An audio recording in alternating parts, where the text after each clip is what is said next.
प्रिय विद्यार्थियों, पिछली कक्षा में हमने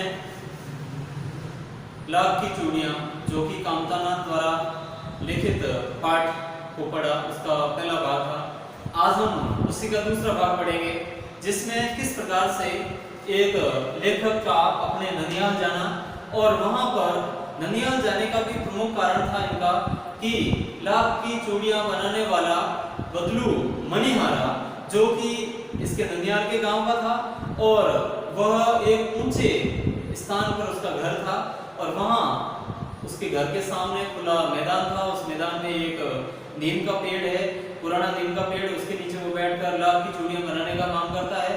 तो इस प्रकार से मुंगेरियों पर जब वो लाभ की चूड़ियां बनाता है, नव वधू के जो जोड़े तैयार करता है, उसके बाद में जो लाभ थोड़ी बहुत बच जाती थी, उस बची हुई लाभ से वह गोल कंचे के रूप में गोलियां बनाता था और वह कामतानाथ यानी लेखक को दे दिया करता था। तो लेखक अमूमन उसके पास में जाता और जब भी जाता वह उसको बड़ा आदर देता था और उसके लिए भी यानी लेखक के लिए भी बबलू अपने जैसी एक छोटी सी मच्छियां यानी 4 रुपये मंगवा देता है। उसके बाद में दोपहर का समय मैक्सिमम जो अधिकतर समय कह सकते हैं अपन, अधिकतर समय है जो लेखक का बदलू के पास में बीतता है। उसके बाद में वो बातें करता रहता है और उसके साथ में लाभ की चूड़ियां बनाने का कार्य देखता रहता है। इससे पहले हमने ये पढ़ा था कि बदलू उन लाभ की चूड़ियों के बदले जो बेचता था तो उसके बदले में पैसे नहीं लेता था, वह वस्तु विनिमय करता था। अर्थात लाभ की चूड़ियों के बदले वह अनाज कपड़े ये लेता था और थोड़े बहुत जो भी पैसे भी दे देता तो ले लेता, लेकिन वह उन चूड़ियों को पैसों से बेचता नहीं था। तो इस प्रकार से अब एक बार की घटना भी लेखक ने बताई थी कि किस प्रकार से उनके मामा के लड़की की शादी थी और वहाँ थोड़ा सा बिगड़ गया था। तो उस समय उसको मनाना कितना मुश्किल हुआ था, कठिन हुआ था, ये भी अपन ने पढ़ा। आज हम पढ़ेंगे कि किस प्रकार से लाभ की चूड़ियां जो कि बदलू देता था, मुफ्त में देता था, किसी से कुछ नहीं लेता, लेकिन जब उसके घर में शादी होती, विवाह होता, तो उस उत्सव पर वधू के लिए जो जोड़ा बना था, लाभ की चूड़ियों का जो जोड़ा बनता था, उस जोड़े की वह कीमत सारी बटोर लेता था। तो इस प्रकार से आगे आज अपन इसका दूसरा भाग पढ़ेंगे। कक्षा 8 का ये टॉपिक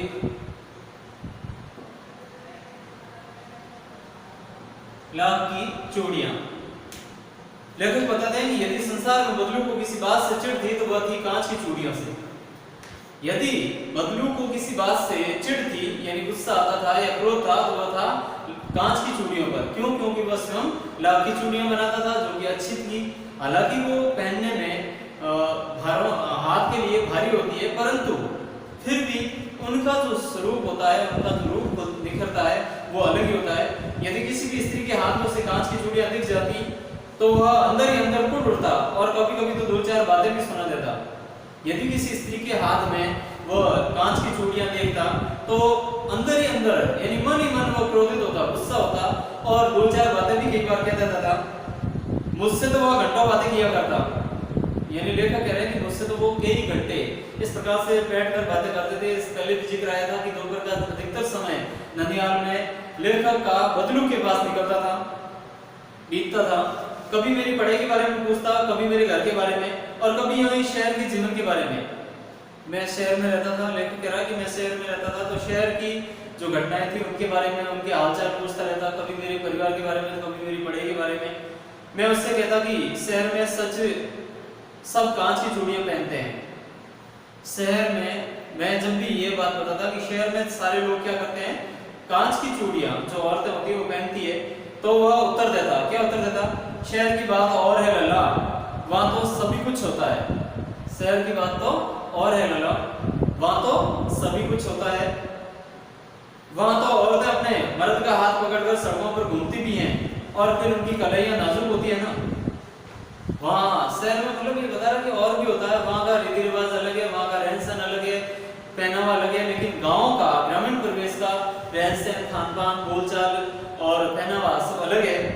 तो वहाँ और दूसरे में क्या होता है कि शहर की जो स्त्री होती है उनकी कलाइयां नाजुक होती है, इतनी मजबूत नहीं होती कि वो लाभ की चूड़ियों का भार सहन कर सके। लाभ की चूड़ियां पहने तो मोच ना आ जाए, ये एक तरह से व्यंग्य किया है। और लेखक ने व्यंग्य करते हुए बताया कि लाख की चूड़ियां यदि पहनेगी तो उनके हाथ में मोच आ जाएगी, इतनी भारी होती है।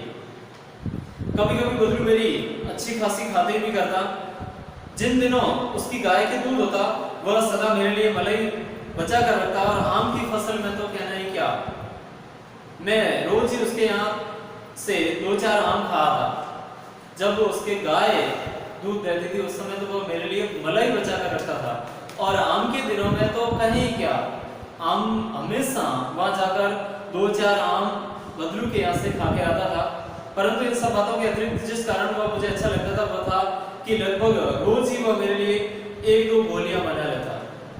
और इन सब बातों के कारण, मतलब इन सब बातों के अलावा भी मेरा बदलू से जुड़ाव होने का मुख्य कारण दूध की मलाई या फिर आम नहीं रहे हैं। इसका मुख्य कारण रहा है कि वह मेरे लिए हमेशा लाख की गोलियां बनाता था। इसी कारण से मेरा लगाव उससे लगभग अच्छी तरह से हो गया था। मैं बहुधा हर गर्मी की छुट्टी में अपने मामा के यहाँ चला जाता और 1-8 महीने बाद रहकर स्कूल खुलने के समय तक वापस आ जाता। परंतु 2-3 बार में ही मैं अपने मामा के यहाँ गया होऊंगा, तभी मेरे पिताजी की एक दूर के शहर में बदली हो गई और एक लंबी अवधि तक मैं अपने मामा के गांव में जा सका। अब ये स्थिति होती है कि 2-3 बार तो ये ननिहाल आ सका और हर गर्मी की छुट्टियों में आता था और बदलू से वो गोलियां, लाख की जो बनी हुई गोलियां थी रंग बिरंगी, उनको लेकर जाता था। परंतु ये कह रहा है कि 2-3 बार आने के बाद में एक बार ऐसा संयोग हुआ कि पिताजी का स्थानांतरण कहीं दूर अलग शहर में हो गया, बदली हो गई। बदली होने से मतलब है स्थानांतरण होना, ट्रांसफर हो गई। तो तब लगभग 8-10 वर्षों के बाद जब मैं वहां गया तो इतना बड़ा हो चुका था कि लाख की गोलियों में मेरी रुचि ही नहीं रह गई। इस प्रकार से लेखक कहता है कि जब इस प्रकार से ट्रांसफर होने के बाद में जब मैं 8-10 वर्षों बाद में मेरे ननिहाल गया तो अब वो लाख की गोलियों के अंदर जो कंचे होते हैं, कंचों में मेरा रुचि नहीं रही थी। अथवा गांव में होते हुए भी कई दिनों तक मुझे बदलू का ध्यान न आया और मैं मेरे ननिहाल के गांव में होते हुए भी बदलू का मेरे दिमाग में कोई ख्याल ही नहीं आया, मुझे याद नहीं आया।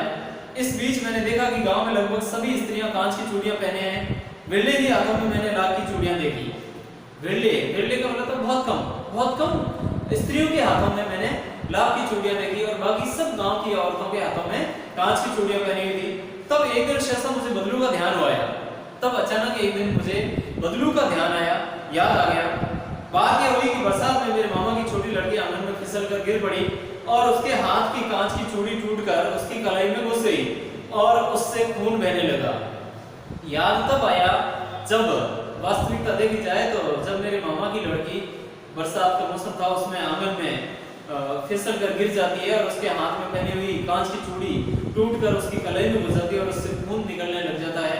तब मुझे याद आता है मेरे मामा उस समय घर पर न थे, मुझे ही उसकी मरहम पट्टी करनी पड़ी। तभी से ऐसा मुझे बदलू का ध्यान आया और मैंने सोचा कि उससे मिल आऊं। तभी मुझे उस बदलू की याद आई और मैंने सोचा कि जाऊं और उससे मिलकर आऊं। अतः शाम को घूमते घूमते उसके घर चला गया। बदलू वहीं चबूतरे पर नीम के नीचे एक खाट पर लेटा था। बदलू की तो वही स्थिति, वही नीम और उसके जो नीचे बना हुआ चबूतरे के ऊपर रखी हुई खटिया यानी चारपाई पर लेटा हुआ बदलू। नमस्ते बदलू काका, मैंने कहा। लेखक का हालांकि वो मामा लगता है परंतु वहां के लड़के काका कहते थे, इस कारण से लेखक भी उसको काका कहते थे। नमस्ते बदलू काका, मैंने कहा। तो वापस बदलू जवाब देते नमस्ते भैया। उसने मेरी नमस्ते का उत्तर दिया और उठकर खाट पर बैठ गया, परंतु उसने मुझे पहचाना नहीं और देर तक मेरी ओर निहारता रहा। निहारने का मतलब ध्यान लगाकर देखना। तो वो ध्यान लगाकर मेरी तरफ देखता रहा। क्योंकि मुझे पहचान नहीं पाया। मैं हूं जनार्दन काका, मैं हूं जनार्दन काका। मतलब वापस लेखक कह रहा है कि मैंने जवाब दिया कि मैं हूं जनार्दन, आपके पास से गोलियां बनाकर ले जाता था। मैंने अपना परिचय दिया भाई वो नहीं पहचान पा रहे तो अपना परिचय देना चाहिए। तो इसी प्रकार से लेखक ने भी अपना परिचय दिया। बदलू फिर भी चुप रहा, मानो वो अपनी स्मृति पटल पर अतीत के चित्र उतार रहा हो। और तब एकदम बोल पड़ा, आओ लल्ला बैठो, बहुत दिन बाद गांव आए। इस प्रकार से जब अचानक उसको याद आता है, स्मृति पटल पर वो ढूंढ रहा था, तो ढूंढते ढूंढते अचानक याद आया। तो उसने कहा, आओ लल्ला, बहुत दिनों बाद गांव आए। हाँ, इधर आना न हो सका काका, मैंने चारपाई पर बैठते हुए उत्तर दिया। लेखक कह रहा मैंने चारपाई पर बैठते हुए उत्तर दिया कि इधर कभी आना ही नहीं हुआ, इस कारण से नहीं आ पाया। आज के इस वीडियो में अपन इतना ही पढ़ेंगे, इससे अगला है जो अगले वीडियो पढ़ेंगे। तब तक के लिए धन्यवाद।